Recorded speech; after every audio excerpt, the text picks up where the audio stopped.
खैर मकदम है आप सभी का ईटीवी उर्दू के इस prime time debate show big bulletin में आपके साथ मैं हूं समीर अब्बास। टूट के डर से बेंगलुरु के होटल में ठहरे कांग्रेसी विधायकों के मेजबान कर्नाटक के मंत्री डीके शिवकुमार सुर्खियों में।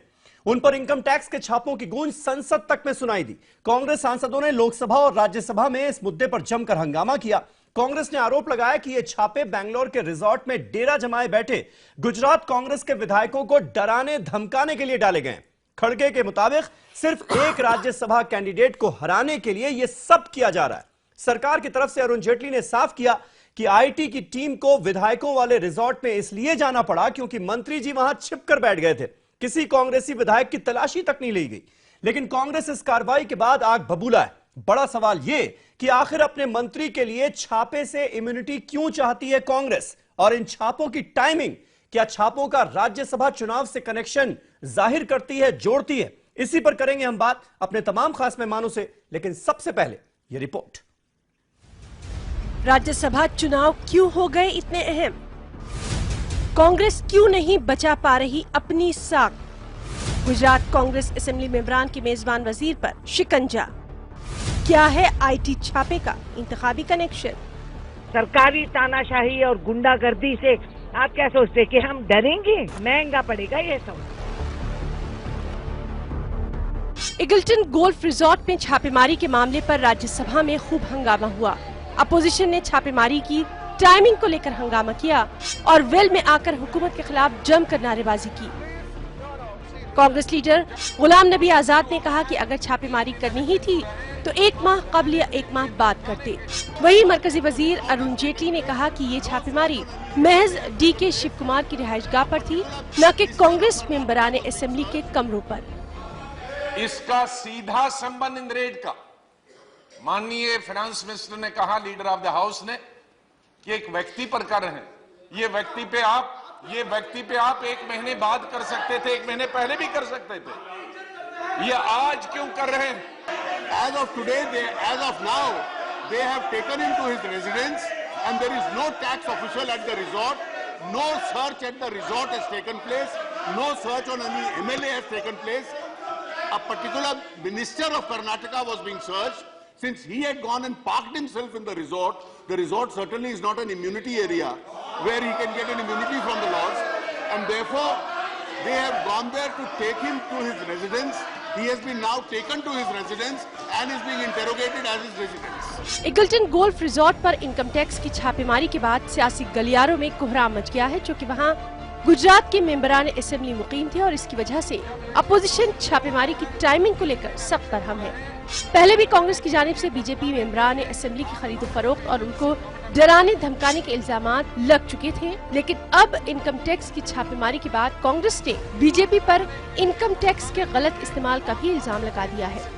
चुनाव आयोग से मिले और वहां हमने कांग्रेस पार्टी की ओर से एक रिप्रेजेंटेशन दी है। हमारे एमएलएस को धमकाया जा रहा था गुजरात में, हमारे एमएलएस को डराया जा रहा था, उनके परिवारों को धमकाया और डराया जा रहा था। इसलिए जरूरत पड़ी कि उनको बेंगलुरु ले जाया जाए, और हमें ये शंका है कि ये कोशिश करेंगे कि किसी तरीके से उनको अरेस्ट किया जाए ताकि 8 तारीख को वोटिंग में वो शामिल न हो सके।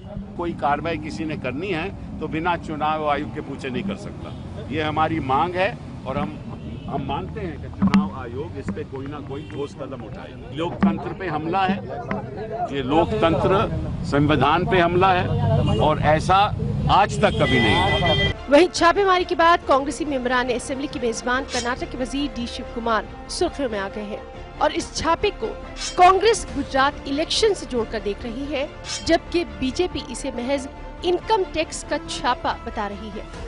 Bureau report, ETV news.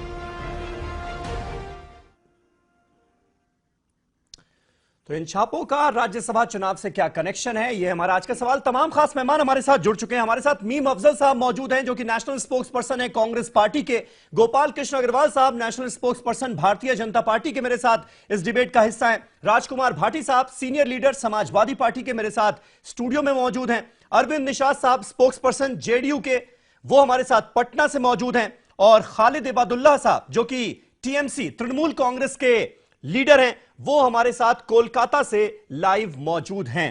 Gopal Krishna Agarwal साहब, सबसे पहला सवाल आपसे, कांग्रेस जिस तरह के सवाल खड़े कर रही है, पार्टी आग बबूला है इस छापे के बाद, मैं आपसे यह जानना चाहता हूं कि यूपीए का जब शासनकाल था तब सीबीआई को केज्ड पैरट कहा गया, पिंजरे में बंद तोता कहा गया, तो आपकी जिम्मेदारी तो यह थी कि आप इन्फोर्समेंट एजेंसीज को सरकार के प्रभाव से मुक्त करके दिखाते। लेकिन आज जो कुछ हुआ उससे तो यह आरोप और ज्यादा दृढ़ता के साथ आपके ऊपर लगा कि भाई सरकार के कहने पर कहीं ना कहीं यह सब कुछ किया जा रहा है। छापेमारी जो हो रही है वो सरकार के दबाव में हो रही है, आईटी की यह कार्रवाई, क्योंकि टाइमिंग ऐसी थी। नहीं देखिए, पहली बात समीर भाई, ये छापेमारी यहां हुई, इतने ममता बनर्जी को देख लीजिए, लालू यादव को देख लीजिए, वीरभद्र सिंह को देख लीजिए, कांग्रेस के केंद्रीय नेतृत्व को देख लीजिए। पिछले 60 साल में इन लोगों ने अकूट संपत्ति इकट्ठी की और वह भ्रष्टाचार से की, देश को लूटा। अब जिन लोगों ने लूटा, जो सत्ता में पावर में थे, तो कार्रवाई तो उनके खिलाफ होगी ना। और आप चीजों को, मैं कहता हूं आप प्रश्न करिए, हो सकता है आप कहेंगे टाइमिंग को लेकर, लेकिन इसको गुजरात से सीधे लिंक करके आप कर दीजिए, आप इंटेंशन पे डाउट कर दीजिए, आप सवाल कर दीजिए, इसको गुजरात से लिंक कर दीजिए, कुछ भी करिए, लेकिन आप फैक्ट ऑफ द केस पे क्यों नहीं जवाब देते? आप 9.5 करोड़ कैश उसके पास क्यों था? 982 करोड़ शिव कुमार जी के ऊपर पेनल्टी इसी रिजॉर्ट के लिए क्यों लगी थी पेनल्टी? उसके बाद वो वहां पे क्यों छुप के बैठे हुए थे? जब आईटी के लोग गए तो उनने कौन से डॉक्यूमेंट फाड़ने की कोशिश करी जिसको आईटी के लोगों ने जब्त कर लिया? उसके बाद आपके जो विधायक हैं, जिनको कि गुजरात में रहना चाहिए, वहां 224 लोगों की मौत हो गई है, जो बाढ़ इतनी भयंकर आई हुई है, वहां पे जनप्रतिनिधि का काम होता है आपके ऊपर है ना गोपाल कृष्ण अग्रवाल साहब, सेवा करें, आप रहने ही नहीं दे रहे उन्हें गुजरात में, अय्याशी कर रहे, तो आप इनका, अरे तो ऐसे तो आरोप का, फिर तो आप कुछ भी कहेंगे कि मैंने भ्रष्टाचार इसलिए किया कि मुझे पैसे की जरूरत थी। अरे चोर कहता है कि मैंने आत्मरक्षा के लिए किया। अब इन चीजों का तो आपके आरोपों की 2 चीजों को चलो आप लगाइए, हम मना नहीं कर रहे, लेकिन फैक्ट पे तो जवाब दीजिए। आप बताओ कि आप अपने एमएलए को वहां से लेके भगा के आ रहे हो। अरे जब देश में कानून, इसका मतलब आप कह रहे हो कि देश के कानून पे आपका विश्वास हट गया है? अगर हम लोग आपके एमएलए को खरीद रहे हैं तो आप कानून में कोर्ट में कीजिए, एफआईआर लॉन्च कीजिए, आप प्रूफ दीजिए, हम उसकी सजा, मतलब आप कह रहे हो कि ये सब कुछ नहीं होगा क्योंकि सत्ता में भाजपा है। ठीक है, यानी आपके हिसाब से हवा में आरोप लगा रहे हैं और तो लगाए जा रहे हैं। और माफ कीजिएगा, मैं शिवकमल दत्ता साहब, डॉक्टर दत्ता भी हमारे साथ इस डिबेट का हिस्सा है, मैं उनका तारुफ कराना भूल गया था। लेकिन मीम अफजल साहब, मैं आपसे जानना चाहूंगा, ये जो बीजेपी सवाल खड़े कर रही है कांग्रेस के रवैये पर कि पार्टी इतनी आग बबूला क्यों है, आईटी ने रेड की है, अगर आपके जो मंत्री साहब हैं वो साफ सुथरे हैं, उन्होंने कुछ गलत नहीं किया है, तो उनके खिलाफ कुछ नहीं होगा, इतनी परेशान क्यों है पार्टी? और एक बड़ा सवाल जिसका मुझे लगता है आपको जवाब देना चाहिए कि इम्यूनिटी क्यों दे दी जाए? 9.5 करोड़ डीके शिव कुमार साहब को इम्यूनिटी क्यों मिल जाए? क्योंकि वो विधायकों वाले रिजॉर्ट में जाकर छुपे हुए थे, इसलिए उनके खिलाफ कुछ ना हो? देखिए, बुनियादी बात यह है कि आज जब सुबह ये खबर आई तो ये पार्लियामेंट के गलियारों के अंदर भी हर आदमी के मुंह पर एक ही बात थी कि इसकी टाइमिंग्स कौन सी हैं, और ये खास तौर पर क्यों छापा वहां मारा गया जहां पर हमारे एमएलएस थे। बाद में शाम को अरुण जेटली जी ने इसकी सफाई दी कि हमने वहां एमएलएस के खिलाफ कोई कार्रवाई नहीं की, चूंकि सुबह इस पर हंगामा हो गया था। जी, मैं सिर्फ इतना पूछना चाहता हूं कि ये कार्रवाई इस ऐसे वक्त में क्यों हुई, छापा नहीं मारा जबकि ये सारा मामला वहां पे रिजॉर्ट पे? अरे भैया, आप सुनिए जनाब, अगर आपको बोलना है तो आप बोल लें, फिर मैं खामोश। वहां पे छापा कहाँ मारा? बोलिए, आप बोलिए, आप बोलते रहिए। हाँ, तो 2 बात आप गलत कह रहे हो। एक मिनट। अरे भैया, मैं बोल रहा हूँ, मैं जब आप बोल रहे थे आप तो सारा ही गलत बोल रहे थे। वहां पे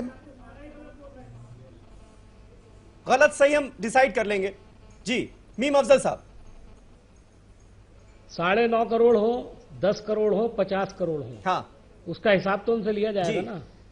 आप कहे को ये बता रहे हो कि 9.5 पकड़े गए, सुबह पहले 5 करोड़ की बात आई दिल्ली से, फिर उसके बाद पता लगा दिल्ली में 2.5 करोड़ पकड़े गए। सुबह से फिगर्स बदल रही हैं। ये कौन बदलवा रहा है फिगर? पैसे कहाँ हैं? आपने टेलीविजन पे दिखाया कितने पैसे पकड़े हैं, या ऐसे ही अपने हवा में बातें करते हैं आप लोग? मैं ये पूछना चाहता हूं कि बहुत सारे छापे मार सकते हैं, सरकार को इसका पूरा इख्तियार है, लेकिन मुझे बताइए कि हमने कितने मसले उठाए। सहारा बिरला डायरी, आज डायरी का भी जिक्र हो रहा है, सहारा बिरला डायरी, उसमें सरकार कितनी एक्टिव है। मुझे बताए 20,000 करोड़ का जो जीएसटीसी हमने स्कैम गुजरात का जिसका भांडा फोड़ा, उस पर कोई एक्शन हुआ आज तक? मुझे बताया व्यापम के अंदर नहीं, मीम अफजल साहब, पुरानी बातों पर हम क्यों जाएं? कोई आज तो मुद्दा जो है वो डीके शिव कुमार साहब का है ना। मुझे आप ये बताइए कि कांग्रेस पार्टी को इतनी मिर्ची क्यों लग रही है? कांग्रेस पार्टी इतनी आग बबूला क्यों है? अगर आपके मंत्री पर छापा पड़ा तो, और उससे राज्यसभा चुनाव से जोड़कर क्यों देखा जा रहा है? ये राज्यसभा जब सभा से चुनाव हुआ, बिल्कुल जुड़ा हुआ और मामला है। वो गुजरात के थोड़ी है, गुजरात के एमएलए थोड़ी है शिव कुमार समीर साहब। हाँ, अरे सुन लो भैया, सुन लो। वो रिजॉर्ट उन्हीं का है, वो वहां मौजूद थे, इनको पता था आज वहां मौजूद हैं, इन्होंने जाकर वहां छापा मारा। आपको पता है जो लोग गुंडागर्दी करते हैं और जो लोगों को डराने धमकाने का काम करते हैं, वो जाकर किसी एक आदमी को पीट देते हैं और उससे पूरे इलाके के अंदर एक दहशत फैला देते हैं। अभी जो लिंचिंग हुई है उससे पूरे देश के अंदर एक दो वाकयात जब शुरू में हुए, उसके बाद आहिस्ता आहिस्ता लोगों के अंदर खौफ हिरास फैला नहीं फैला। आप हमारे एमएलए को वहां धमकाने के लिए और उनको खौफजदा करने के लिए गए थे, और वहां पर इसलिए आपने छापा मारा कि हम उस वजीर को नहीं छोड़ेंगे, उस आदमी को नहीं छोड़ेंगे जिसने तुमको। मुझे ये बताइए, आपकी इतनी दिलचस्पी हमारे एमएलए में क्यों है? वो चाहे जाकर बेंगलोर रहे, चाहे वो जाके जापान में रहे, आपसे लेना क्या है उसका? आप क्यों परेशान हैं? आप हमसे पूछ रहे हैं हम क्यों परेशान हैं? अरे हम तो परेशान होंगे। आपने 15-15 करोड़ रुपए रिश्वत देने की बात की है उनको, हमारे पास सबूत मौजूद है, हम बता चुके हैं प्रेस कॉन्फ्रेंस। लेकिन मीम अफजल साहब, ये अगर आपकी की पार्टी के सारे विधायक आपकी लीडरशिप में यकीन रखते हैं तो 15 करोड़ क्या कोई 50 करोड़ भी दे देगा तो वो क्यों जाएंगे? मैं ये पूछ रहा हूं कि आप धमकियां देंगे? मैं ये पूछ रहा हूं आपसे कि 50 करोड़ रुपए मैं समीर साहब आपको रिश्वत देने लगूं और ये कहूं कि साहब मैं आपको 1 लाख रुपया दूंगा, मेरी ये खबर चला लीजिए, ये जुर्म है या नहीं? या आप ये पूछेंगे क्या समीर ने खबर चलाई या नहीं चलाई? आप मुझसे ये पूछ रहे हैं कि उसने वो 15 करोड़ में बिक गया या नहीं बिक गया? ये तो ये जानते होंगे। हम तो ये जानते हैं कि उनको ऑफर किया गया और हमने उनको कहा कि आप ये ऑफर कर रहे हो, हमारे लोगों को धड़ा रहे हो, धमका रहे हो। तो मुझे ये बताइए, आप हमसे सवाल पूछ रहे हैं, जिनसे सवाल पूछना चाहिए उनसे पूछिए कि क्या आपने 15-15 करोड़ रुपए आपने लोगों को ऑफर किए हैं? क्या आप एक राज्य ये मुझे बताया, मैं इनसे पूछना चाहता हूं। नहीं, उससे तो इनकार कर दिया ना गोपाल कृष्ण अग्रवाल साहब, उससे इनकार कर रहे हैं। और ये सवाल तो जाहिर है उनसे पूछा जाएगा कि क्या ऐसा लालच दिया जा रहा है या नहीं दिया जा रहा है। लेकिन कांग्रेस पार्टी से भी ये सवाल पूछना पड़ेगा ना कि उसके अपने विधायक दूसरी पार्टी का दामन थामने के लिए तैयार क्यों बैठे? क्यों आपको उन्हें रिजॉर्ट में ले जाकर बंद करना पड़ा?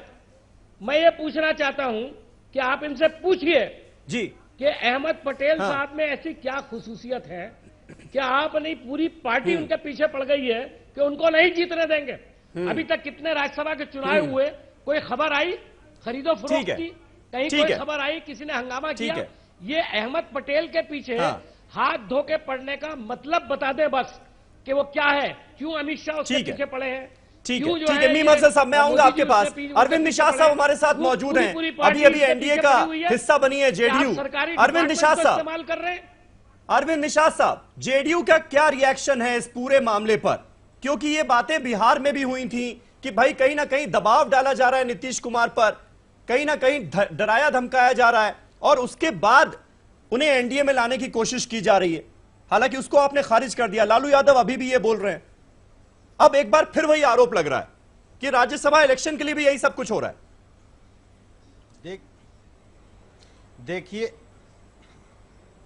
देखिए लालू जी बोलने के लिए स्वतंत्र हैं। भ्रष्टाचार के मामले पर मुझे कुछ ज्यादा बताने की आज आवश्यकता नहीं है, क्योंकि बिहार राज्य में जो बड़े बड़े अधिकारी रहे हैं, नारायण मिश्रा जो बिहार पुलिस के डीजी थे, उनके घर पर भ्रष्टाचार के आरोप जब उन पर साबित हो गए तो उनके घर पर बच्चों के लिए स्कूल खोला गया और बड़े बड़े अधिकारियों की संपत्ति को सरकार ने जब्त किया। तो भ्रष्टाचार के मामले पर हमको ज्यादा कुछ आज बताने की आवश्यकता नहीं है। पब्लिक डोमेन में हमारा कार्रवाई और हमारी नीतियां और हमारे सरकार के द्वारा जो भ्रष्टाचार पर जीरो टॉलरेंस की जो नीति कार्यक्रम है वह आम जनता के बीच है। एक दूसरी बात, जिस सवाल पर हम लोग आज लेकिन आम जनता के बीच अब एडीआर की रिपोर्ट भी है गुजरात के जिसमें 75% जो नया मंत्रिमंडल बना नीतीश कुमार का 75% मंत्री दागी हैं, लेकिन यहां पर दाग अच्छे हो गए अब।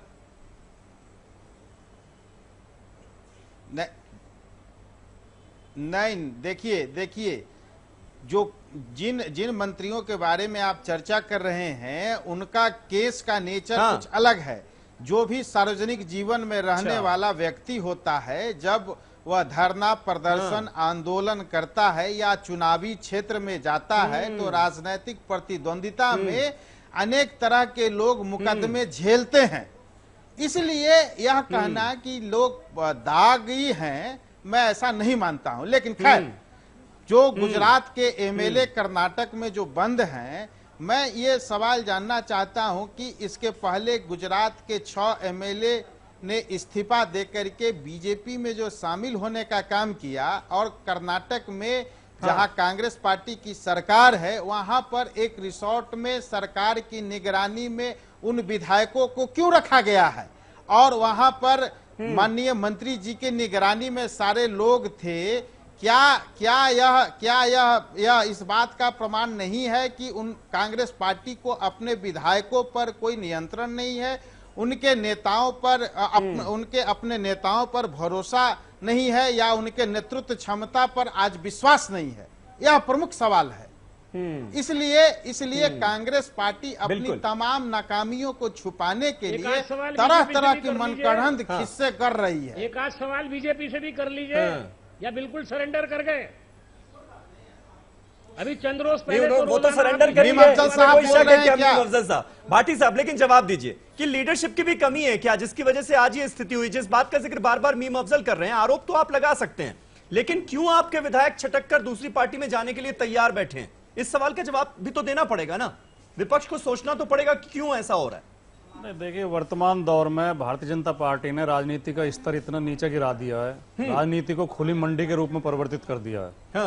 और ये सवाल कांग्रेस से या किसी दूसरी पार्टियों से जिन्हें तोड़ा जा रहा है, हर स्टेट में पार्टी तोड़ी जा रही है, हर स्टेट में कहीं ना कहीं तोड़फोड़ भारतीय जनता पार्टी कर रही है। उनसे करने के बजाय भारतीय जनता पार्टी से की जानी चाहिए। आज आप जो पार्टी विद डिफरेंस की बात करते थे और आप जो आरएसएस के संस्कारों की बात करते हैं, क्या आपको आरएसएस के ऊपर अब भरोसा नहीं रहा है? आपके यहाँ तो आरएसएस से तपे तपाए आप जो आप कहते हैं, हालांकि हम तो कहते हैं कि बिगाड़ के भेजे जाते हैं कार्यकर्ता, लेकिन कहते हैं कि तपे तपाए कार्यकर्ता आते हैं, उन्हें संस्कार दिए जाते हैं, संस्कृति सिखाई जाती है। लेकिन क्या अब उस आरएसएस के ऊपर भरोसा नहीं है कि तमाम पार्टियों को तोड़ तोड़ के आप अपनी पार्टी में शामिल कर रहे हैं? ये पार्टी फिर पार्टी विद डिफरेंस कहां रह जाएगी? और आज माफी के साथ कहना चाहता हूं, छवि ये बन गई है भारतीय जनता पार्टी के जो 2 शीर्ष नेता हैं, माननीय नरेंद्र मोदी जी और अमित शाह जी, ऐसा दिमाग में एक प्रेजेंटेशन आता है कि 2 शिकारी हैं, कंधे पे राइफल है, एक तरफ जाल है और थैला में चारा है और निकल पड़े हैं शिकार पर। नहीं तो शिकार पर निकल पड़े हैं, लेकिन विपक्ष शिकार हो क्यों रहा है? पहले लालच देते हैं, ये रोकना तो आपको पड़ेगा ना। देखिए सभी तरह के लोग होते हैं, जब हैं। आपके विधायक शिकार होने के लिए तैयार होंगे तो फिर आप ब्लेम कैसे करेंगे? बीजेपी सत्ता में बड़ी ताकत होती है, सत्ता पहले लालच देती है, फिर डराती है, फिर उत्पीड़न करती है, छापे डलवाती है, जेल में भेजती है। हर आदमी में हिम्मत नहीं होती सत्ता का शोषण सहने की, आदमी डर जाता है, टूट जाता है। लेकिन क्या इन्हें सत्ता में इसलिए बैठाया गया है? देश की सेवा करने के लिए बैठाया गया है, विकास के काम करने के लिए बैठाया गया है, जो वादे चुनाव में किए थे उन्हें पूरे करने के लिए बैठा गया है, या पार्टियों में तोड़फोड़ करने के लिए बैठाया गया है? उनकी नैतिकता कहां गई? इनके जो ऊंचे ऊंचे दावे थे वो कहां गए? आज पूरे देश में हाहाकार है इनकी वजह से। चाहे आप हाहाकार है, पूरे देश में हाहाकार है, विपक्ष में हाहाकार नजर आ रहा है। बदुल्ला साहब, मानेंगे आप इस बात को? क्योंकि अगला नंबर टीएमसी का ऐसा लग रहा है। आज बीजेपी के जो तेवर थे ममता बनर्जी की सरकार के खिलाफ, साफ कह दिया गया कि नैतिक अधिकार ही नहीं है ममता बनर्जी को बने रहने का, क्योंकि उनके भतीजे पर भ्रष्टाचार के, करप्शन के गंभीर आरोप हैं। ये बंगाल की जनता बोलेगी, बीजेपी के नेताओं के बात सुनने के लिए हम लोग नहीं बैठे हैं। दूसरी बात है कि आज हिंदुस्तान में आपने देखा कि पूरे हिंदुस्तान में मॉब लिंचिंग की बात हो रही है, गौ रक्षक घर घर जाकर मार रहे हैं। ना गौ रक्षा पे कहां पहुंच गए आप? मॉब लिंचिंग कब इशू थोड़ी है? मैं बात मुझे आने दीजिए, मुझे बात करने दीजिए। क्यों है? पूरे हिंदुस्तान की परिस्थिति ऐसी है कि हर लोग को धमकाया जा रहा है, डराया जा रहा है। ये ऐसे अवस्था में ये लोग अपने वर्करों से आम आदमी को डरा रहे हैं, और जब नेताओं की बारी आती है तो वो लोग जाते हैं, इनकम टैक्स का सहारा लेते हैं, कभी ईडी का सहारा लेते हैं, कभी सीबीआई का सहारा लेते हैं। जैसे जैसा कैटेगरी है उसी कैटेगरी से ये लोग बीजेपी वाले इसको यूज कर रहे हैं। मैं उनसे कहना चाहता हूं कि अमित शाह के पहले टीवी में मैं देख रहा था, अमित शाह के घर के नौकर की तरह सीबीआई काम कर रही है, अमित शाह के घर के नौकर के तरह इनकम टैक्स काम कर रही है, अमित शाह के और मोदी जी के घर के नौकर के तरह इनकम टैक्स वालों ने ये काम कर रहे हैं। ये सिर्फ गुजरात के एमएलए लोग के नहीं, आज पूरा देखे, बंगाल में देखे कि हर एमपीओ को डराया जा रहा है, धमकाया जा रहा, और कोई ना कोई कारण दिखा के सीबीआई का धमकी दिया जा रहा है, और कहा जा रहा है कि आप अपना दल को छोड़कर हमारे दल में आ जाए। ये अंदरूनी बात समझ में आ रही है, लेकिन ऐसा होगा नहीं। ऐसा इसलिए नहीं होगा कि जनता उसको समझ गई है। बीजेपी वाले लोग आज मालूम हो गया है कि बीजेपी की छवि क्या है। बीजेपी और नरेंद्र मोदी, अमित शाह सिर्फ और सिर्फ लालच, गद्दी की है। उनको और न हिंदुस्तान की सोच है, न हिंदुस्तान की फिक्र है, न हिंदुस्तान की तरक्की की फिक्र है, न हिंदुस्तान के बच्चों के मुस्तकबिल का फिक्र है, न हिंदुस्तान के 2 करोड़ नौजवानों को नौकरी देने की फिक्र है। यह फिक्र सिर्फ है कि कैसे करके दल को तोड़ो, एमएलए को लाओ, एमपी को लाओ, और अपना दल को मजबूत डराया धमकाया जा रहा है। ये वेस्ट बंगाल में भी कहीं ना कहीं केंद्र सरकार आपको डराने धमकाने का काम कर रही है। खालिद अहमदुल्ला साहब, ठीक है, आपने अपनी बात कह ली। डॉक्टर दत्ता, आने वाले आप देखिए कि पूरा विपक्ष एक सुर होकर ये आरोप लगा रहा है कि डराया धमकाया जा रहा है विपक्ष को, विपक्षी नेताओं को तोड़ने की कोशिश की जा रही है, विधायकों को लालच दिया जा रहा है। इन सारे आरोपों से कैसे निपटेगी बीजेपी? और नैतिकता का जो सवाल है, क्या उसके अब कोई मायने नहीं रह गए? समीर, आपने बहुत ही गंभीर प्रश्न आपने पूछा है, और मैं समझता हूं कि ये कहीं ना कहीं पे पॉलिटिकल वेंडेटा या फिर आपके पॉलिटिकल विच हंट से भी जुड़ा हुआ सवाल है जी। पॉलिटिकल वेंडेटा या फिर पॉलिटिकल विच हंट की जहां बात आती है, हमारे देश में ये कोई नया परंपरा नहीं है, ये हमेशा रहा है। आपने पिंजरे पे तोता का उदाहरण आपने दिया था सीबीआई को लेके, वो उच्चतम न्यायालय ने टिप्पणी किया था, पिंजरा का तोता। किसी उस समय के विपक्ष ने नहीं किया था ये टिप्पणी। दूसरी बात यहाँ पे ये आती है कि मुझे आज के एपिसोड से मुझे गोवा की जो मनोहर पार्रिकर की जो सरकार थी, जब यूपीए की सरकार थी केंद्र में, और झारखंड में जो भाजपा की सरकार थी, जिस बहुमत जीतने के बाद भी गवर्नर का ऑफिस को जिस तरह से दुरुपयोग किया गया था, रिजवी साहब के ऑफिस को और गोवा के गवर्नर के ऑफिस को, और ईडी, इनकम टैक्स, सीबीआई सबको लगा दिया गया था दोनों सरकार को बर्खास्त करने में, और बर्खास्त हुआ था, और उसके बाद यूपीए की सरकार थोपा गया था वहां। नतीजा ये हुआ था कि सुप्रीम कोर्ट ने आदेश जारी किया था, जिसके चलते रिकॉल करना पड़ा था रिजवी साहब को और गोवा के गवर्नर को। वो भी पॉलिटिकल वेंडेटा था। आज जो कुछ कर्नाटका में हो रहा है, और मैं मानता हूं कि कहीं ना कहीं पे जरूर ये गुजरात के राज्यसभा इलेक्शन के साथ भी जुड़ा हुआ मामला कहीं ना कहीं पे है, लगता है मुझे। आप कितने हद तक सच्चाई है वो कहना मुश्किल है, पर कहीं ना कहीं पे लगता है जिस तरह का सिचुएशन अनफोल्ड हुआ है। दूसरी बात यहाँ पे, महत्वपूर्ण बात यहाँ पे ये भी आती है कि अगर ऐसा है तो भाजपा को इस पे पूरा स्पष्टीकरण देने की आवश्यकता है। दूसरी बात यहाँ पे ये है कि कांग्रेस के एमएलएज आज के डेट में क्यों कैद है कर्नाटका में, ये भी एक सवाल है। कहीं ना कहीं पे नेतृत्व की बहुत बड़ी कमी है। शंकर सिंह वगैरह ने जो कहा है कि 20 साल तक उन पे विश्वास नहीं किया गया है, वो भी कहीं ना कहीं पे एक बहुत ही महत्वपूर्ण स्टेटमेंट है। इसके साथ मैं समझता हूं कि पूरे देश भर में तो पानी की तो बारिश हो रही है। यहाँ पे कुबेर ने मेहरबान करके पैसा का वर्षा कर दिया है। 9.5 करोड़ के आसपास जो तमाम जगहों पे मिला है वो क्या भाजपा के संगठन के लोगों ने जाके रख दिया था क्या, या फिर सरकारी मशीनरी ने रख दिया था क्या? और इतने बड़े पैमाने पे अगर लिक्विड करेंसी अगर है और वो भी डिमोनेटाइजेशन और जीएसटी के बाद, इतना सारा कालाधन कहां से आ गया? ये भी बहुत महत्वपूर्ण सवाल है। सरकार को भी इस पे जवाब देने की आवश्यकता है। और उसके साथ साथ कांग्रेस जो भाग रही है, चाहे वो 5.5 करोड़ हो, चाहे 9 करोड़ हो, जो भी हो, उस सवाल से क्यों भाग रही है? बुनियादी सवाल से इतना पैसा कैसे आ गया? ये तो भ्रष्टाचार से जुड़ा हुआ बहुत बड़ा सवाल। गोपाल कृष्ण अग्रवाल साहब, कानून तो अपना काम करेगा। इनकम टैक्स के छापे में अब 5.5 करोड़ मिला या 9.5 करोड़ मिला, सूत्रों के हवाले से तमाम तरह की खबरें आ रही हैं, लेकिन कहीं ना कहीं ये छापा और आज छापे की डेट ये साबित करती है कि ये मामला राज्यसभा इलेक्शन से तो जुड़ा हुआ है। बीजेपी ने पूरी तैयारी कर ली है, केंद्र सरकार ने पूरी तैयारी कर ली है कि अहमद पटेल जो कि सोनिया गांधी के पॉलिटिकल सेक्रेटरी हैं, उन्हें जीतने नहीं दिया जाएगा राज्यसभा इलेक्शन। अगर आप लेकिन कायदे से देखिए तो जिस तरह से उनके 56 विधायक थे और 6 ने इस्तीफा दे दिया, उसके बावजूद भी, यानी अगर 46 विधायक भी उनके पास हैं तो उनका हक बनता है कि राज्यसभा की एक सीट कांग्रेस को मिले। लेकिन आप लोग चाहते नहीं कि किसी भी तरह से यह सीट कांग्रेस के पास जाए, इसलिए यह किया जा रहा है। एक मैसेज ये जा रहा है।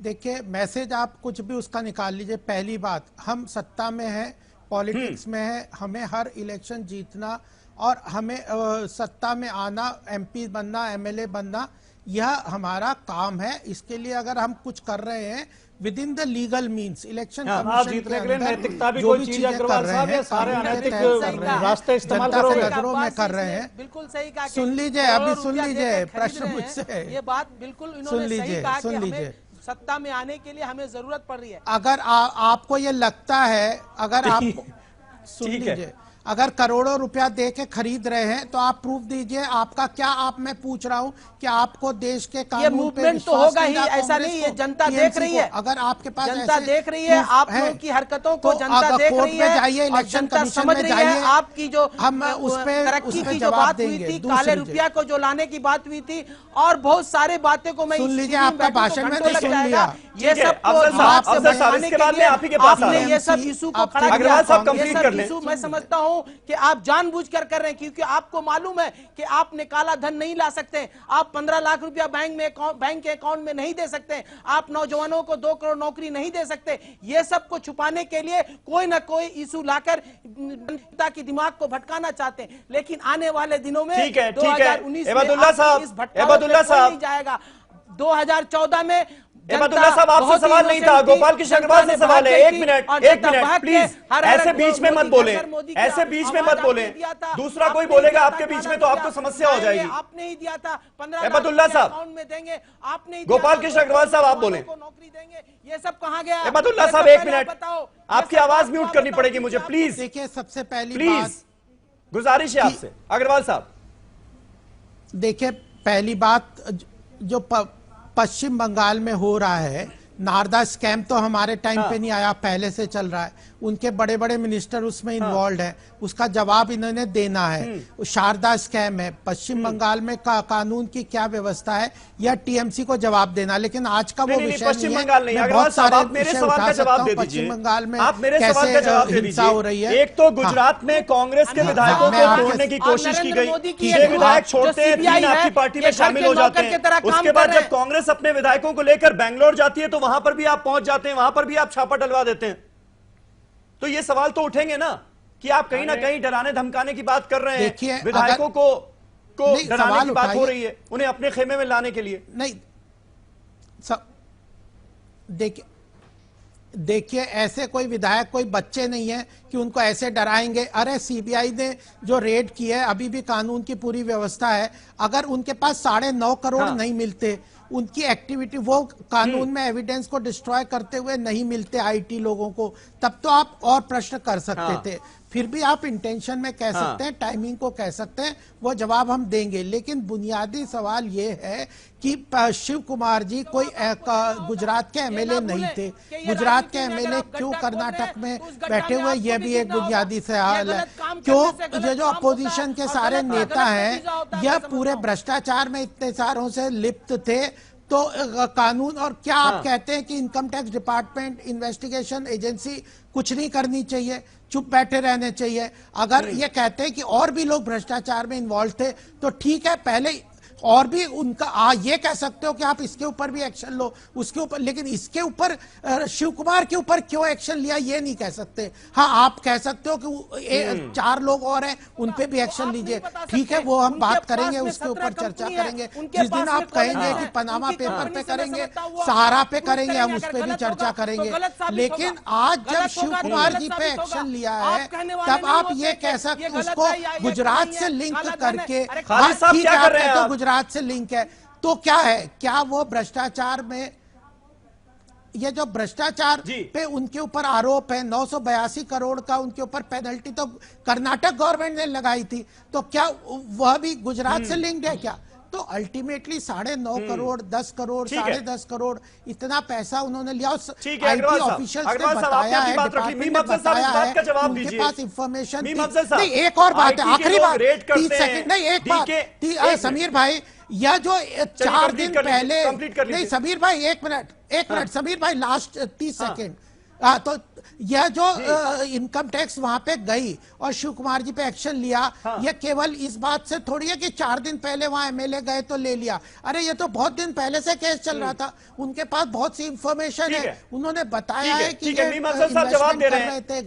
साहब जवाब दीजिए, पहले से केस चल रहा था, इनकम टैक्स के लोग उन्हें ढूंढते हुए पहुंचते हैं तो वो रिजॉर्ट में पाए जाते हैं और वहां पर पेपर फाड़े जा रहे थे। ये इंफॉर्मेशन भी संसद में दी गई है कि वहां पेपर फाड़े जा रहे थे, यानी सबूतों को नष्ट करने की कोशिश हो रही थी। तो क्या ऐसे में इनकम टैक्स वाले इंतजार करते कि राज्यसभा का इलेक्शन अभी हो जाने देते हैं, सबूत नष्ट करने देते हैं, उसके बाद फिर गिरफ्तार करेंगे अगर ऐसी नौबत आई तो, या कार्रवाई करेंगे?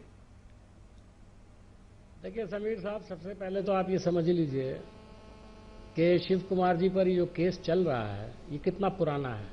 इसको तकरीबन 1 साल हो चुका है। 1 साल के दरमियान इंक्वायरी भी हो रही थी, हर चीज की देखरेख भी हो रही थी, उनकी जो जगह थी वहां भी सब कुछ था। 39 जगहों पर छापा मारे की इन्होंने, लेकिन खास तौर पर जो गेस्ट हाउस था, यानी जो रिजॉर्ट था, उसको निशाना बनाया। मैं पूछना चाह रहा हूं कि 1 साल से जो कार्रवाई आप कर रहे थे, तो ये अचानक आपको एक सुबह को कैसे हो गया, जब ये सारा मामला चल रहा है के बाद की इंफॉर्मेशन आपने? देखिए, मैं आपसे पूछ रहा हूं कि ये अचानक आज सुबह क्यों छापेमारी की गई? क्या 2-4 रोज रुक करके नहीं की जा सकती थी? आप इस इल्जाम से बच सकते थे और शायद हमको कटघरे में खड़ा कर सकते थे। बता तो दिया। लेकिन आज आप खुद कटघरे के अंदर खड़े हुए हो, आप खुद कटघरे में खड़े हुए हो। वो बताना तो बहुत आसान है, मैं भी बता सकता हूं, बहुत सारी बातें बता सकता हूं। सवाल ये परसेप्शन क्या है? ये दत्ता साहब जो बैठे हैं, इन्होंने हमारे बारे में भी बहुत कुछ बात कही, लेकिन उन्होंने कहा ना कि कहीं ना कहीं इसका ताल्लुक जो है गुजरात के चुनाव से है। एक सवाल का जवाब इनमें से कोई नहीं दे रहा है। आज मैं सुबह से इनसे पूछ रहा हूं, बीजेपी के हर आदमी से पूछ रहा हूं, जो मुझे मिल भी रहा है पार्लियामेंट के अंदर और जो यहां चैनल्स पर भी बैठ रहे हैं, कि अहमद पटेल से इनको कौन सी ऐसी, अरे भाई इतने सीनियर लीडर हैं, आपकी स्टेट के हैं, आप पूरे गुजरात के अंदर एक नाम है उनका, जैसे अडवाणी जी का नाम है, जैसे अमित शाह जी का नाम है, जैसे खुद मोदी जी का नाम है। आप उनको सिर्फ इसलिए कि वो शायद सोनिया गांधी के एडवाइजर हैं, लेकिन मुझे ऐसा लगता है अहमद पटेल जी का नाम ऑगस्टा वेस्टलैंड में है, डिफेंस डील्स में भी है जी, इसलिए कर रहे हैं। तो पिछली बार आपने चुनाव जो था वो बगैर लड़े कैसे पूरे कर दिए थे, तब तो वो जीत करके आए थे। आपको पता है 2016 से 2006 से अब तक गुजरात में चुनाव नहीं हुआ, सिर्फ उतने ही कैंडिडेट खड़े हुए जितनी किसके पास थी। दूसरी बात पूछना चाहता हूं, आपने एक आदमी को हमारे तोड़ा, वो तो मान रहे ना, किसी भी तरह तोड़ा। सुन ले ना, और वो यहाँ पर राजनीति समीर साहब करने आए हैं, समीर साहब मैं पूछ रहा हूं जीतने के लिए बहुत नैतिकता के सवाल उठा रहे हैं। पॉलिटिकल पार्टी क्यों है? मैं आप पर भी सवाल उठा रहा हूं। हमें एमपी राज्यसभा समीर में साहब, भेज मैं दें। आप पर भी सवाल हमें- उठा रहा हूँ, आपको सुनना पड़ेगा। हाँ, आपको सुनना पड़ेगा। बोलिए बोलिए। मैं ये पूछ रहा हूँ, बोलिए, मैं सुन रहा हूँ कि अफजल ये साहब। कल हम जी। एक आदमी को हमारी पार्टी से तोड़ के ले गए और उसको कैंडिडेट बना दिया। हाँ। इनके पास सीटें थी, इनके पास सीटें थी, इनके पास 56 सीट आप खुद बता रहे हो हमारे पास थी। इनके जीतने की कोई गुंजाइश थी? क्यों इन्होंने हमारी पार्टी के एक टूटे हुए आदमी को एक दिन पर, इनको तो पूरी कांग्रेस पर कभी भरोसा नहीं है, हर एक को बेईमान कहते हैं, तो उस बेईमान आदमी को जो पार्टी छोड़कर गया उसको अगले रोज टिकट देके राज्यसभा का आपने खड़ा अरे कर दिया। हमारे आपके पास भरोसे की नंबर भी बात नहीं छोड़ो, है। आपको ही भरोसा नहीं है। हमारे भरोसे की ठीक है। बात छोड़ नहीं, दीजिए मैं मीर पूछ रहा अफजल हूँ। साहब, अरे, आपको अपने एमएलए पे इसका भरोसा मतलब नहीं ये है, आप क्यों समझ रहे इनको थे कि हम कैद कर खरीद रखा है लेंगे। कर्नाटक में? आप ठीक है, छोड़ रहे ठीक थे है। हम मीम अफजल डराएंगे साहब, मीम अफजल धमकाएंगे साहब, एक छोटा सा और ब्रेक अपने लेना हक में पड़ेगा। वोट डलवालेंगे लेकिन लोगों जब आप से। ये कहते हैं कि हमारे विधायक को तोड़ लिया हम और हमारी पार्टी के नेता को तोड़ लिया और उन्हें सांसद, तो ये कहीं ना कहीं आपको भी सोचना पड़ेगा ना कि कांग्रेस पार्टी का दामन छोड़कर जाने के लिए नेता तैयार क्यों हैं। एक छोटा सा ब्रेक ले रहे हैं, फौरन होते हैं हाजिर, इस बहस को आगे बढ़ाते हैं। तमाम खास मेहमान हमारे साथ बने हुए हैं।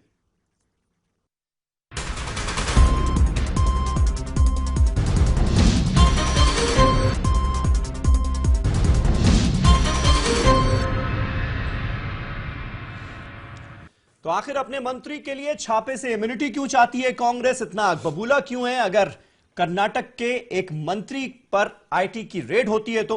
और दूसरा सवाल यह भी है कि ये जो छापों की टाइमिंग थी इसे राज्यसभा इलेक्शन से क्यों ना जोड़कर देखा जाए। हमारे साथ तमाम खास मेहमान मौजूद हैं और इबादुल्ला साहब, मैं आपसे जानना चाहूंगा, आप ये जो आरोप लगा रहे हैं कि भाई अगला निशाना तृणमूल कांग्रेस भी हो सकती है, हमें भी डराया धमकाया जा रहा है, इसका आधार क्या है? और क्या आपको नहीं लगता कि जिस तरह के चार्जेस आज बीजेपी की तरफ से लगाए गए हैं, ममता बनर्जी के जो भतीजे हैं, जो एमपी हैं आपकी पार्टी के, उनके ऊपर जो आरोप लगे हैं, उन आरोपों का ठीक तरीके से आपको जवाब देना चाहिए, क्योंकि यह कहा गया बीजेपी की तरफ से कि या तो आप सही तरीके से जवाब दे दीजिए जो आरोप हैं, नहीं तो आप इस्तीफा दीजिए। हमें किसको जवाब देनी है, कहां पे जवाब देनी है मालूम है। ठीक तरीके से उनको बताने की जरूरत नहीं पड़ेगी बीजेपी वालों को कि हम कैसे जवाब दें। ये कंपनी का मामला है, ये फिनांस का मामला है, वो फिनांस कंपनी अपनी जवाब देगी। दूसरी बात मैं उनको कहना चाहता हूं कि बंगाल में जो उनका सोच है, बंगाल में सोच आपको बता दें, मतलब आप खारिज नहीं कर रहे हैं उन आरोपों को जो आज बीजेपी ने बाकायदा एक प्रेस कॉन्फ्रेंस करके लगाया है, खारिज नहीं कर रहे हैं आप? ममता बनर्जी जैसी लीडर मैं समझता हूं हिंदुस्तान में नहीं है, और बंगाल की जनता ममता बनर्जी हर घर में घुसी हुई है। इसलिए बंगाल से ये सोचना बीजेपी को बहुत अभी मुश्किल है। बहुत जो बोलते हैं दिल्ली दूर है तो बहुत ही दूर है, और ऐसा सोचना मैं समझता हूं बेवकूफी है बीजेपी वालों को, क्योंकि बंगाल एक ऐसी मिट्टी है जिस मिट्टी में मैं समझता हूं कि रविंद्रनाथ टैगोर, नजरुल जैसे लोग इसमें जन्म हुए थे। यहाँ पे नेताजी सुभाष चंद्र बोस जन्म हुए थे। यहाँ पे ऐसे ऐसे लोग का जन्म हुआ है जो सेकुलर लोग थे। यहाँ पे ना आपस में लड़ाने वाले लोग को यहाँ पे जगह नहीं मिलेगी। मैं उम्मीद करता हूं, मैं आशा करता हूं कि ऐसी बातों को वो भूल जाएं, और बंगाल के जो दिशा, बंगाल के बारे में जो सोच रहे हैं, मैं समझता हूं बेवकूफी से और बड़ा चीज नहीं है। और ममता बनर्जी, मैं ये कहना चाहता हूं, ममता बनर्जी सब कुछ बर्दाश्त कर सकती है। वो जनता की भलाई के लिए, जनता के भलाई के रुकावट के लिए वो तख्त को भी छोड़ सकती है। ममता बनर्जी एक ऐसी, ठीक है अब्दुल्ला साहब, हो गया। डॉक्टर दत्ता आप कुछ ऐड करना चाह रहे थे? लालच नहीं है, सुन लीजिए अब्बास जी, ममता बनर्जी ठीक है, सुन लिया सर, सबसे बात करनी है, एक मिनट। खालिद साहब सुन लिया क्या उन्होंने रेल मंत्री भी सुन लिया, डॉक्टर दत्ता कोल मंत्री भी छोड़ा। मेरी मैं बात समझता हूं कि उन्होंने ऐसी आप थोड़ा खामोश रहिए। ये कोई वन वे डिबेट नहीं है जी, वन वे डिबेट नहीं है और वन वे इंटरव्यू भी नहीं है। हाँ डॉक्टर दत्ता, मां माटी मानुष की राजनीति करके हर समय जनता को उल्लू नहीं बना सकते हो। पहली बात, सफेद साड़ी पहन के और शारदा नारदा नाक तले होने के बाद अपने आप को देवी के हिसाब से साबित कर देना, ये भी हर समय होता नहीं है। ममता बनर्जी जी की जहां व्यक्तिगत छवि है, मैं मानता हूं कि वो साफ सुथरी छवि की है व्यक्तिगत तौर पे, क्योंकि मैं भी उस प्रदेश से आता हूं जी। पर उनके आसपास जितने सारे लोग हैं वो लोग इतने ज्यादा करप्शन में लिप्त हैं और क्रिमिनल एलिमेंट्स इतने ज्यादा हैं। आज के डेट में बंगाल का हालत अगर आप देखेंगे तो दहशतगर्दी है कहीं ना कहीं पे, और भ्रष्टाचार चरम सीमा पे जा चुका है। तमाम जगहों पे स्कैम्स है, रियल एस्टेट का जो नेक्सस है, चिट फंड्स की जो नेक्सस है, तमाम चीजें हैं। ये सारी चीजों का जवाब कहीं ना कहीं पे देना पड़ेगा। और सिर्फ नजरुल की भूमि और सुभाष चंद्र की भूमि और टैगोर की भूमि और विवेकानंद की भूमि करने से नहीं होगा। बंगाल के अलग अलग प्रांत जल रहा है। आप अगर कहते हैं कि केंद्रीय सरकार उसके लिए जिम्मेदार है, मैं 1 मिनट के लिए आपकी बात अगर मान भी लेता हूं, फिर भी तो आपकी भी तो जिम्मेदारी बनती है। दार्जिलिंग क्यों जल रहा है आज के डेट में, फिर आपके 24 परगना क्यों चल रहा है, जिसका जवाब वहां पर भी जनता को मिलना चाहिए। ठीक है अरविंद निषाद साहब, ये जो बात कही जा रही है कि भ्रष्टाचार पर वार हो रहा है, ये सरकार भी कह रही है, बीजेपी के नेता भी कह रहे हैं कि भ्रष्टाचार पर हम वार कर रहे हैं, इसलिए विपक्ष तिलमिलाया हुआ है। लेकिन कहीं ना कहीं ऐसा लगता है कि सिर्फ विपक्षी भ्रष्टाचार पर वार हो रहा है, कहीं इसीलिए तो आप इधर नहीं आ गए। देखिए समीर साहब कांग्रेस पार्टी के उपाध्यक्ष श्री राहुल गांधी जी ने भ्रष्टाचार के मामले पर ऑर्डिनेंस फाड़ने का काम किया था। जिस समय ऑर्डिनेंस फाड़ने का काम किया था उस समय श्री राहुल गांधी जी की देश और दुनिया में काफी तारीफ हुई थी। वही राहुल गांधी जी से जब नीतीश कुमार जी दिल्ली में वार्ता कर रहे थे, लालू यादव बीच का कोई रास्ता निकालने के लिए आग्रह करने गए थे, तो एक आप सुन लीजिए, आप सुन लीजिए ना, तो जब बीच का रास्ता जब निकालने का उनसे आग्रह करने गए थे तो वो खामोश हो गए, कोई बीच का रास्ता नहीं निकाला। एक दूसरी बात,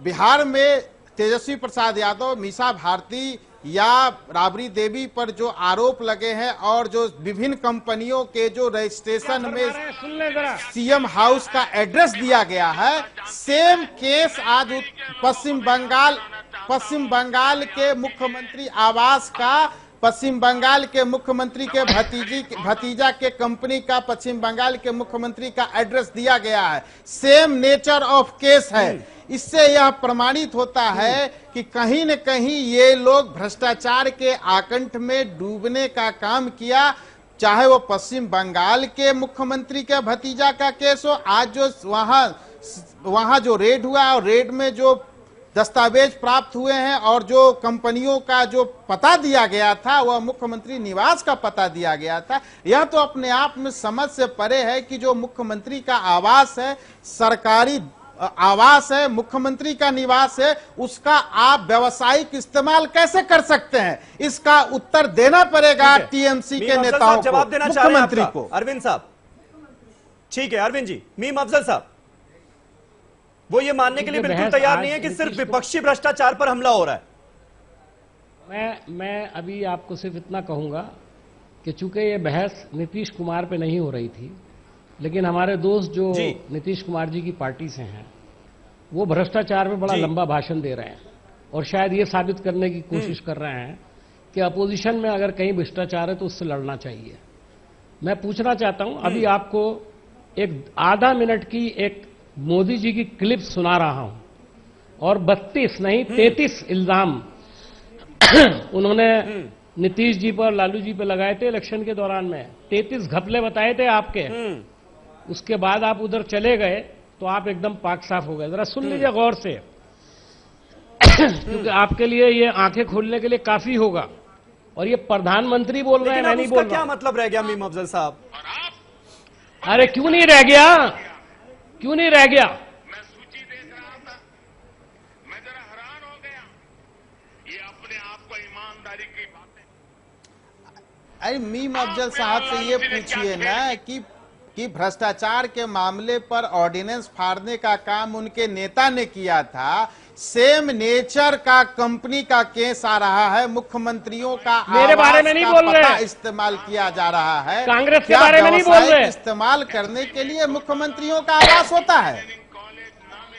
अरे मैं पूछ तो रहा हूँ, ये प्रधानमंत्री क्या बोल रहे हैं जिनके साथ आप चले गए? ठीक है, आप ठीक है, बताइए मीम ना। अफजल साहब, वो हमें भी पता सुनिए है ना, कौन से वो हमें भी पता है। घोटाले जब गिनवाए जब उन्होंने जेडीयू ने नरेंद्र मोदी का दामन थामा, उसके बाद हमने भी तमाम ऐसे बयान चलाए, दोनों ही पार्टियों के, नीतीश कुमार के भी और नरेंद्र मोदी के भी, दोनों के ही बयान चले, खूब जमकर चले मीडिया में। समीर भाई चर्चा क्या है? कर्नाटक में शिव कुमार जी के ऊपर इनकम टैक्स रेड की बात है। अब ये आप ये जो क्लिप दिखाना चाह रहे हैं, साहब बोले, आप बोले, तो ये जो क्लिप दिखाना चाह रहे हैं, इसका क्या मतलब? यहाँ पे कोई नाटक चल रहा है क्या? फिल्म चल रही है क्या मीम अफजल साहब? बड़ी अहम बात कही आपने। नहीं, ये नाटक मीम अफजल साहब जरा राहुल गांधी और सोनिया गांधी पे भी दिखा दीजिए ना। अरे प्रधानमंत्री की तकरीर ये सुना रहा हूं यार, मीम अफजल नाटक साहब बता रहे हो आप उसको। अहमद पटेल जी के कारनामे भी दिखा दीजिए। जेडीयू और कारनामे अहमद पटेल के भी दिखा दीजिए। ऐसा अहमद पटेल मैं तो प्रधानमंत्री की तकरीर सुना रहा हूँ, आप उसे नाटक कह रहे हो। अच्छा मीम अफजल साहब मुझे एक सवाल का जवाब दे दीजिए, आपके नेता कब जा रहे हैं? आपके नेता राहुल गांधी कब जा रहे हैं बेंगलोर, या फिर डीके शिव कुमार के भरोसे ही छोड़ दिया आपने सारे 42 विधायकों को अपने? देखिए समीर साहब, अरे वो इनसे पूछे वो इटली कब जा रहे हैं आराम करने? सुनिए, अगर इटली आप कब जा रहे हैं? उन्हें ना चिंता है गुजरात के जनता की, जो वहाँ पे बाढ़ में परेशान है, 224 लोगों की डेथ हो गई है और ये उस चीज की कोई चिंता नहीं है। उनको कहिए इटली कब जा रहे हैं, लंदन कब जा रहे हैं घूमने? ठीक है, पूछ लीजिए प्लीज। अग्रवाल जी, अरे आप ये पूछ लीजिए, वो जब जाएंगे ये पूछ लीजिए कि लंदन घूमने कब जा रहे हैं। वो आपका प्रॉब्लम नहीं है। राहुल गांधी अगर चले जाते हैं तो हमारा क्यों प्रॉब्लम? कांग्रेस का प्रॉब्लम है, आपका बेड़ा गर्क करते हमारा कोई प्रॉब्लम नहीं है। राहुल गांधी हमारी समस्या नहीं है, हमारी समस्या शिव कुमार का भ्रष्टाचार है। हमारी समस्या शिव कुमार जी का भ्रष्टाचार है। राहुल लंदन जाए या इटली जाए वो आपकी समस्या है ना, हमारी समस्या नहीं है राहुल जी लंदन जाए इटली जाए। हमारी समस्या है तृणमूल कांग्रेस का भ्रष्टाचार, लालू यादव का भ्रष्टाचार, अहमद पटेल जी का भ्रष्टाचार। हमारी समस्या ये पिछले 2 दिनों से लगातार ऐसे खबरें हैं। अब ये लगभग तय माना जा रहा है कि एआईएडीएमके के दोनों जो फैक्शंस थे वो भी एनडीए के अम्ब्रेला के तहत अपना आने वाले हैं। तो अगर हम कुल मिलाकर देखें तो बीजेपी का, एनडीए का राज तो लगातार बढ़ता जा रहा है ना। अभी भी एनडीए की 18 राज्यों में आज की तारीख में सरकार है, 15 राज्यों में वो 13 राज्यों में अपने दम पर बीजेपी सरकार में है। और अब एआईएडीएमके भी अगर एनडीए के तहत आ जाता है तो आप एक तरह से देखिए कि हिंदुस्तान के 74% पर एनडीए का राज हो जाएगा। क्यों ये बढ़ता जा रहा है और क्यों विपक्ष कम होता जा रहा है, जो कि एक चिंता का सबब भी है, क्योंकि जबरदस्त डेमोक्रेसी में एक मजबूत विपक्ष बहुत जरूरी होता है। देखिए, नैतिकता को छोड़ के, लोकलाज को छोड़कर अगर शासन बढ़ाया जाता है, पार्टी बढ़ाई जाती है, पार्टी मजबूत की जाती है, चुनाव जीते जाते हैं, तो लोकतंत्र के लिए अच्छा संकेत नहीं है। हाँ। और नेता की जिम्मेदारी केवल अपनी पार्टी को जिताना भर नहीं है या केवल सरकार बनाना भर नहीं है, देश को दिशा देने का काम भी नेता का होता है। भविष्य कैसा होगा, देश में लोकतंत्र रहेगा या नहीं रहेगा, ये जिम्मेदारी भी जो वर्तमान में शासक है उनकी है। तो इस तरफ तो उनकी कोई चिंता नहीं है। और जिस तरह से हर पार्टियों को तोड़ तोड़ के और अपनी पार्टी को मजबूत किया जा रहा है, ये देश के लिए अच्छा संकेत नहीं है। और आप इतिहास उठा के देखें, अब जिस तरह से अहमद पटेल को गुजरात में आना था चुनाव जीत के, नैतिकता तो ये कहती है कि अगर 1-2 वोट उनके पास कम भी होती तो अभी भारतीय जनता पार्टी को उन्हें जिता के लाना चाहिए था, क्योंकि वो एक विपक्षी पार्टी के मजबूत नेता हैं और मजबूत विपक्ष लोकतंत्र के लिए बहुत जरूरी है। मजबूत विपक्ष और निष्पक्ष मीडिया, ये लोकतंत्र की शर्त हैं। मीडिया को निष्पक्षता से हटाना, विपक्ष को कमजोर करना, ये लोकतंत्र की समाप्ति के संकेत। लेकिन वो तो बीजेपी तो अपने इरादे साफ जाहिर कर रही है ना, वो तो कह रही है कि हम नहीं जीत के आने देंगे, ये नैतिकता, हम तो पूरी कोशिश करेंगे, हम तो लड़ेंगे। ये नैतिकता के मापदंड पे बीजेपी की हार है। चाहे वो पार्टी, उनकी पार्टी जीत जाए, उनका कैंडिडेट जीत जाए, लेकिन नैतिक तौर पे बीजेपी की हार है। और बीजेपी डरी हुई है, अगर विपक्ष को कमजोर करना चाहती है तो बीजेपी डरी हुई है, फिर बीजेपी अपनी जगह सही नहीं है। मीम अफजल साहब, क्या इस वक्त कांग्रेस पार्टी के लिए एक बड़ी चुनौती है, जिस तरह की तस्वीर हमें नजर आ रही है कि आपके गुजरात के जो कांग्रेस विधायक हैं उनको आपको बेंगलोर के रिजॉर्ट में रखना पड़ता है कि कहीं बीजेपी तोड़ ना ले, कुछ विधायक छिटक जाते हैं। एक बड़ी इस वक्त चुनौती है क्या कांग्रेस पार्टी के सामने अहमद पटेल को जिताना? समीर साहब, सबसे बड़ी बात तो मैं आपको ये बताऊं, आपका सवाल गालिबन ये है जी कि आप जिसके घर में चोरी हो रही है उससे ये पूछ रहे हैं अपना सामान संभाल के क्यों नहीं रखा। चोर की कोई खता नहीं है, आप चोर से कोई सवाल नहीं कर रहे हैं। नहीं, ये किसी ने नहीं आप कहा। जिसके घर में चोरी हो रही है उससे सवाल कर रहे हैं कि आपने अपना सामान संभाल के क्यों नहीं रखा, लेकिन मैं कतई नहीं कह रहा कि चोर की कोई खता नहीं है। आप पूछ रहे हैं, आप नैतिकता की बात करते हैं, इतना बड़ा चैनल में बैठे हुए हैं और आप सवाल अपोजिशन से कर रहे हैं, सरकार से नहीं कर रहे हैं, जो लूटमारी और चोरी कर रही है, जो बाकायदा गुंडागर्दी कर रही है। सवाल पूछने की आप में हिम्मत है? सवाल ना करूं क्या? आप में हिम्मत है? आप में हिम्मत है सवाल पूछने की? मैं आपसे पूछता हूं। आप ये सवाल मत पूछिए, आप यहाँ चला रहे हैं मीम अफजल साहब। आप मैं आपसे पूछ रहा हूं, मैं आपकी हिम्मत की बात कर रहा हूं कि आप में हिम्मत है क्या? कांग्रेस क्यों नहीं बचा पा रही है? आपको अपने 42 विधायकों को रिजॉर्ट में छुपा कर रखना पड़ता है, कैद करके रखना पड़ता है, और आप चाहते हैं आपसे सवाल ना पूछा जाए। इसलिए कर रखा है कि चोर आने वाला है, डाका डालने वाला है, तो सामान को संभाल के तो रखेंगे हम। अच्छा, ठीक है। आपको इतराज है इसमें? ये हुई ना बात। आपको इतराज है? एतराज क्यों करूंगा मैं? आपको इतराज है इस पर? वाला गोपाल कृष्ण अग्रवाल साहब, जवाब दीजिए। सवाल इनसे पूछिए, जवाब दीजिए इस बात का। अग्रवाल जी से पूछिए सवाल, बीजेपी से कह रहे हैं चोरी होने वाली है तो हम अपना सामान संभाल के क्यों ना रखें। अग्रवाल साहब, डाकुओं को सपोर्ट करेंगे क्या आप? देखिए, पहली बात कि आप संभाल के रखिए जी, आप संभाल के रखिए, लेकिन आप ये तो जवाब देंगे कि जब गुजरात में इतनी आपदा आई हुई है, बाढ़ आई हुई है, 224 लोगों की जान चली गई, आपके जनप्रतिनिधियों को वहां पे होके वहां पे जनता की सेवा करना, आप एक एमपी के लिए, एक एमपी की सीट के लिए छुपा के बैठे हुए हैं। तुम्हारे कोई अरे आप छुपा के बैठे। वघेला जी का क्या स्टेटमेंट है? शंकर सिंह वघेला जी क्या कह रहे हैं? मीम अफजल साहब, उनको जवाब तो दे दीजिए कि अभी तक आपका 20 साल से अपने नेता पे विश्वास नहीं है, आपके एमएलए पे आपका विश्वास नहीं है। क्या सत्ता चला रहे हैं? क्या लोगों का आप पे विश्वास नहीं है? जनता का आप पे विश्वास नहीं है? भ्रष्टाचार के कारण आपको 44 सीटों पे होता हुआ क्या नजर आ रहा है आपको? अभी भी टेढ़ी खीर है क्या जिताना अहमद पटेल साहब? आपको हमारे नेता से लेना देना क्या है? इन पे विश्वास नहीं है, इनको अपने एमएलए पे विश्वास नहीं है। मैंने अभी तक आपके नेता के बारे में मुझे समीर, मुझे लगता है कि अगर 1, 2, 3, 4 एमएलए अगर कांग्रेस की छिटक जाती है तो अहमद पटेल के लिए जीतना बहुत मुश्किल है। सवाल यहाँ पे ये है कि शायद मीम अफजल साहब को अच्छा नहीं लगेगा, मैं जाते जाते एक सवाल पूछता हूँ। कांग्रेस के घर में अगर इतने सारे विभीषण हैं तो वो तो कांग्रेस को चिंता करना चाहिए ना।